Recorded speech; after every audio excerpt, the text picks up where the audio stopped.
salaamullaahi calaykum kusoo dhawaada asxaabta sharafta leh video cusub. maanta waxaa si yaroo kooban uga hadli doonaa videogeena youtuberka caanka ah ee Abufalax iyo ololihiisa. ugu horeyn waa kuma Abufalax. Abufalax waa youtuber caan ka ah adduunweynaha gaar ahaan dalka Kuwait iyo gacanka Carbeed. magaciisa dhabta ah waa Xasan Suleymaan. wuxuu dhashay sanadii 1998 wuxuuna ku dhashay kuna barbaaray dalka Kuwait. wuxuu waxbarashadiisa ilaa dugsiga sare ku qaatay isla dalka Kuwait. dugsiga sare markuu dhameystay ayaa qoyskiisa waxaa ku adkaaday inay jaamacad ka bixiyaan. guriga ayuu fadhiistay maadaama camal la'aanta haysay ayuu wuxuu bilaabay inuu soo geliyo barta YouTube-ka video games. xilligan asiga waxay u ahayd madadaalo maadaama uusan haynin wax camal ah. muddadii uu ku jiray barta YouTube waxaa ku soo biiray dadyow fara badan. meesha ayaa waxay u noqotay meel uu ku madadaalo ilaa ugu dambeyn ay u noqotay shaqadiisa uu heer sare ka gaaray.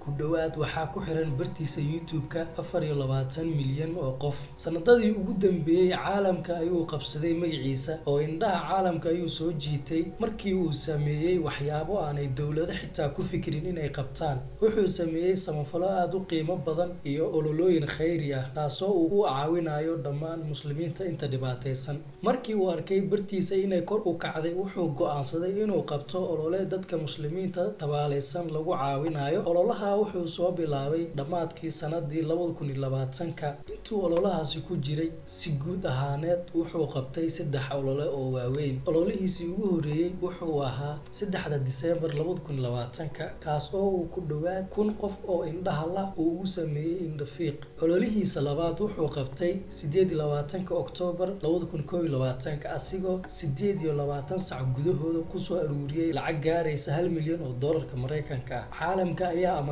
markay arkeen wiilkan oo 28 saac gudahooda ku aruuriyay lacagaha faraha badan. intaa wixii ka dambeeyay shacbiyadiisa ayaa sare u kacday. ololihiisa saddexaad wuxuu qabtay sanadkan aynu hadda kowsanay isla bishan 7deedii ayuu haddana ololihiisa bartiisii kasii ambaqaaday. markaan wuxuu go'aan ku gaadhay inuu kasii ballaariyo kuwii hore. ololahan wuxuu qorsheeyay inuu aruuriyo lacag gaaraysa $10 milyan oo doolarka Mareykanka ah oo loogu deeqi doono 100,000 oo qoys. lacagta intaa leeg ayuu go'aansaday inuu aruuriyo. wuxuu bilaabay barnaamijkiisii sidaan hore usoo tilmaamay 7 bishan koowaad asigoo ogeyn inta maalin ay ku qaadan doonto ayuu bilaabay. wuxuuna live ka soo galay magaalada Dubai asigoo halkaasi hawshiisa ka bilaabay. go'aankii uu gaadhay wuxuu kaga dhabeeyay muddo gaadhaysa 11 maalin. 11 maalin ayuu live ku jiray si uu u dhabeeyo go'aankiisa.